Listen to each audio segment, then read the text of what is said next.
नमस्कार दोस्तों, मैं हूं डॉक्टर BM बघेल। सबसे पहले मेरे चैनल को लाइक, सब्सक्राइब और शेयर कर। दोस्तों, आज के मार्केट इंडियन स्विफ्ट लैबोरेटरी जबरदस्त तेजी देखी गई 8.30%। ये स्टॉक मैंने अच्छे रिजल्ट वाली श्रृंखला में बताया 1 महीने पहले।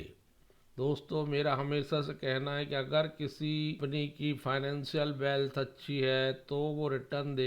जैसे राम के इंफ्रा आज 20% में लाख हुआ, उसका बहुत बढ़िया बात कर रहे हैं। दो रिटेल इन्वेस्टर कुछ प्रमुख पॉइंट को मिस करते, जैसे आप जो भी स्टॉक में निवेश कर रहे हैं पहले उसमें वॉल्यूम देखिए। अगर वॉल्यूम अच्छा है तो स्टॉक डेफिनेटली ऊपर या नीचे जाएगा। शेयर होल्डिंग पैटर्न जैसे इस कंपनी के पास 39.5% प्रोमोटर की हिस्सेदारी है, 10.43 institutional investor, 35.06 public, 0.68 mutual fund, 14.33 FII। फिर उस कंपनी FII और घरेलू म्यूचुअल फंड निवेश की रुचि ले अथवा नहीं ले रहे, प्रमोटर प्लेजिंग होती है कि नहीं होती है, कंपनी डेप्ट फ्री है कि नहीं, डिलीवरी का परसेंटेज क्या है, कुल ट्रेडेड शेयरों में कितने शेयर वास्तव में डीमेट में ट्रांसफर हुए हैं। 10 से 25% हुए हैं तो वो लो डिलीवरी 25 से 40% डिलीवरी दिख रही, तो medium delivery stock, high delivery 40 से 70% दिख रही। अब इन्वेस्टर शेयर को होल्ड कर रहे हैं और ये एक्यूमुलेशन के भी संकेत। अगर कई दिनों तक वॉल्यूम बढ़ रहा है, डिलीवरी रहा है, तो इसका मतलब ये हो सकता है कि कोई बड़ा बायर धीरे धीरे शेयर को जमा कर रहा है। ये ऑपरेशन एक्यूमुलेशन पैटर्न है। छोटे स्मॉल कैप कंपनी में आमतौर पर पहला होता है क्वाइट एक्यूमुलेशन, प्राइस साइडवेज रहता है, वॉल्यूम धीरे धीरे बढ़ता है। किसी भी टर्न अराउंड कंपनी में सबसे पहले ये देखिए कि प्रोमोटर का स्टेक कितना है। जैसे इंडियन स्विफ्ट लैबोरेटरी की बात करें, 39-40 के आसपास मोटर का स्टेक है, वो कई दिनों से। इसका मतलब है कि ना प्रमोटर उसमें स्टेक घटा रहा है ना बढ़ा रहा है, मतलब कोई नेगेटिव सिग्नल, ये कॉन्फिडेंस का सिग्नल है। और कंपनी ने रीस्ट्रक्चरिंग किया है व्यवसाय को, उसके बाद भी रिमेन स्टेक मेंटेन कर रहा है।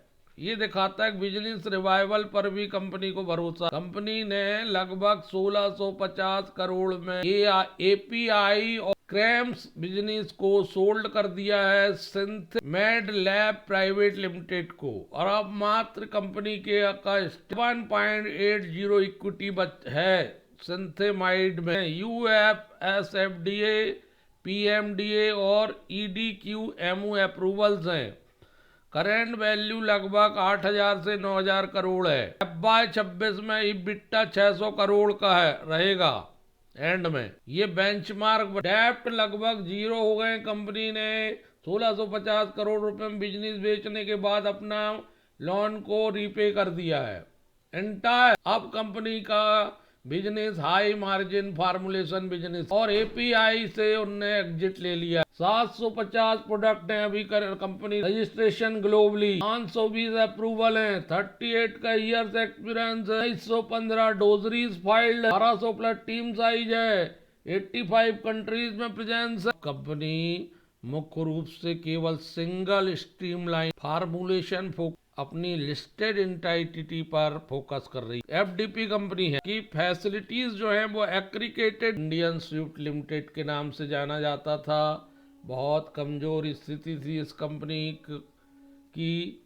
ये अधिकांश के ऊपर लोन बहुत था, इसलिए आय का बड़ा भाग ब्याज चुकाने में चला जाता था। प्रोमोटर भी ज्यादा प्लेजिंग करते थे, प्लेजिंग भी लगभग थम गई है। की यूनिट में डोमेस्टिक यूनिट संभा जम्मू कश्मीर में है, ग्लोबल बिजनेस यूनिट दैरावासी पंजाब में है, R&D कैपेबिलिटीज भी कंपनी के पास। कंपनी टर्न अराउंड की स्थिति में और लॉन्ग टर्म में कंपनी में बहुत अच्छा रिटर्न निकल के आए। ब्लू फार्मा कंपनी के ग्राहक में है, मैनेक्स कंपनी के ग्राहक में है, पोल फार्मा, KRK, एजिस भी। डाइवर्सिफाइड रूप से मार्केट और क्लाइंट देखते हैं तो कनाडा में 5% है, 53% यूरोप से हैं, 5% मिडिल ईस्ट से हैं, 5% UAE से, 16% south east Asia, 8% Australia, 5% Africa, 3% approx other.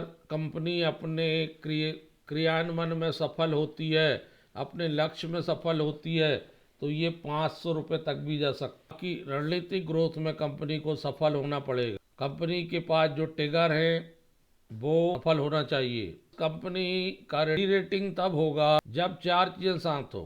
Revenue 1000 crore के पास पहुंच जाए, एबिटा मार्जिन 18 से 22% हो जाए, सीडीएमओ का बिजनेस स्केल हो जाए, प्रमोटर प्लेज कम। अगर चारों पूरे हो गए तो मार्केट कैप 1000 करोड़ से 3000 करोड़। और 3 महत्वपूर्ण ट्रिगर हैं जिस पर जो इन्वेस्टर मिस कर, जैसे सीडीएमओ कॉन्ट्रैक्ट मैन्युफैक्चरिंग एक अपॉर्चुनिटी है।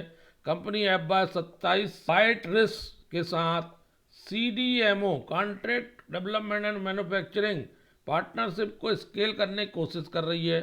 ये बहुत बड़ा ट्रिगर है। सीडीएमओ फार्मा में लॉन्ग टर्म कॉन्ट्रैक्ट मिलते हैं, मार्जिन ज़्यादा होता है, रेवेन्यू विजिबिलिटी कई साल की होती है। जिन कंपनियों ने ये काम किया जैसे लॉरस लैब, डीबीएस लेबोरेटरी, सोवैन फार्मास्यूटिकल, तो वो मल्टीबैगर बने। अगर ये भी वह डीएमओ को स्केल करती है तो इसका ये बिट्टा मार्जिन तेजी से बढ़ सकता है। कंपनी में स्ट्रेटेजिक बदलाव हो सकता है। नेट डेट फ्री होने के बाद कंपनी के पास जोखिम और बेहतर मार्जिन फार्मूलेशन बिजनेस में फोकस करने का बड़ा अच्छा Q3 FY26 में रेवेन्यू देखते हैं। टोटल रेवेन्यू कंपनी की 178 करोड़ आई है, जो पिछले क्वार्टर में 170 करोड़ थी, जो पिछले साल इसी अवधि में 145 करोड़। 9 महीने की 516 करोड़ है, जबकि पिछले 9 महीने में 501 करोड़ थी, मात्र 15 करोड़ बढ़ी। 22.75% Q3 से Q3 रेवेन्यू बढ़ रही है। प्रॉफिट बिफोर टैक्स कंपनी का मात्र 9 करोड़ 53 लाख का आया, जबकि पिछले बार था 7 करोड़ 99 लाख। 1 करोड़ 53 लाख Q2Q बढ़ रहा है, लेकिन पिछले साल इसी अवधि में 5 करोड़ 49 लाख का नुकसान था। ये टर्न अराउंड है जो मैं आपको बताना चाह रहा था कि Q3 से Q3 टर्न अराउंड, इसलिए स्टॉक भाग रहा है। और कंपनी ने अपनी रणनीति भी बदल, 20 करोड़ 30 लाख का 9 महीने का है, जो पिछले बार 28 करोड़ 20 लाख का था, 2 करोड़ 10 लाख कम है 9129। अब नेट प्रॉफिट देखते हैं, 9 करोड़ 53 लाख है, जो पिछले बार 8 करोड़ था, पिछले बार 5 करोड़ 49 लाख का नुकसान था। तो ये टर्न अराउंड है Q3 से। वही 2 करोड़ 10 लाख का अंतर है 9129। 1 रुपये 17 पैसे का EPS है, जो 1 रुपये था पिछले में 17 पैसे ज्यादा है, और पिछले साल इसी अवधि में -82 पैसे था। ये टर्न अराउंड Q3 से Q3।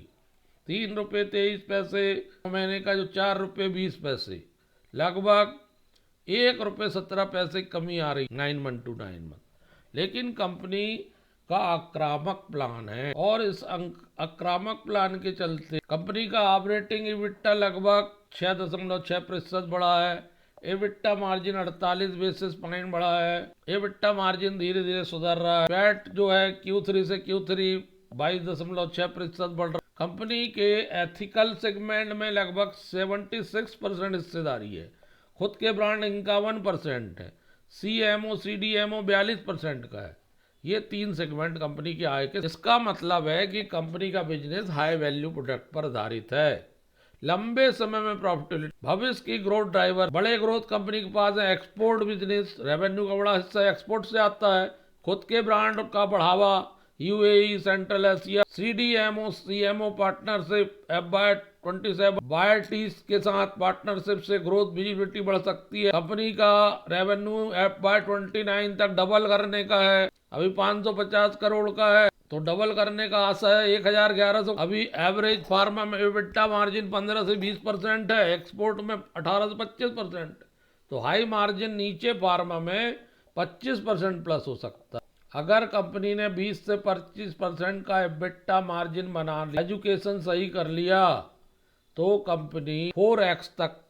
अभी रेवेन्यू का मॉडल छोटा है, अभी एक्सपोर्ट पर डिपेंड है, लेकिन कास्ट कंट्रोल है, एक्सपोर्ट ड्रिवन मॉडल है, हाई मार्जिन, नेट डेप्ट फ्री है, रणनीतिक रिसेट पूरा हो गया है। आप डेप्ट कम होने से इंटरेस्ट कास्ट कम हो गई, नेट प्रॉफिट बढ़ेगा, वैल्यूएशन मल्टीपल बढ़ सकता है, कंपनी मार्केट कैप बढ़ सकता है, अगर कंपनी डबल करती 2029 तक तो पैट बढ़ जाएगा, एबिटा बढ़ जाए। तो कंपनी को के जो प्लान रिस्ट्रक्चरिंग से हुए हैं उनको पूरा करना पड़ेगा। इसमें जाके कुछ परिवर्तन होने की संभावना, बहुत ज़्यादा रिटर्न मिलने की संभावना हो तो ये स्टॉक अच्छा है, क्योंकि पी मात्र 3.57, 52 इकाई 151 रुपये 68 रुपये। अब ये कंपनी अपनी मुसीबतों से बाहर आ चुकी, तो इस मुसीबत से बाहर आने का फायदा आपको मिल, सारा कर चुका दिया। रेवेन्यू टारगेट 1200 करोड़ का है FY29 में, पॉजिटिव प्रोजेक्शन 400 से 600 करोड़ का है। पॉसिबल